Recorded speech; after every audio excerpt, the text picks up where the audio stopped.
अगर हमने पढ़ना छोड़ दिया तो दुनिया में जूतों की नोक पे रख लेगी। इसलिए पढ़िए लोग, तालीम हासिल कीजिए, दीन और दुनिया दोनों की तालीम हासिल कीजिए।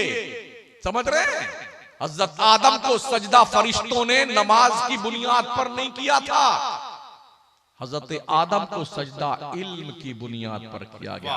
वअल्लमा आदमल अस्मा कुल्लहा सुम्मा अरदहुम अलल मलाइका फ़क़ाल अंबिऊनी बिअस्माइ हाउला इन कुंतुम सादिक़ीन क़ालू सुब्हानका ला इल्म लना इल्ला मा अल्लमतना इन्नका अंतल अलीमुल हकीम। रब ने फरमाया क़ाल या आदम अंबिहुम बिअस्माइहिम फलम्मा अंबअहुम बिअस्माइहिम क़ाल अलम अक़ुल लकुम इन्नी आलमु ग़ैबस समावाति वल अर्द व अअलमु मा तुब्दूना व मा कुंतुम तक्तुमून व इज़ क़ुलना लिल मलाइकति इसजुदू लि आदम।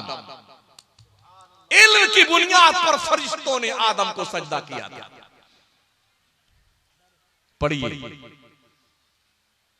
इतना पढ़िए कि दुनिया महवे हैरत रह जाए।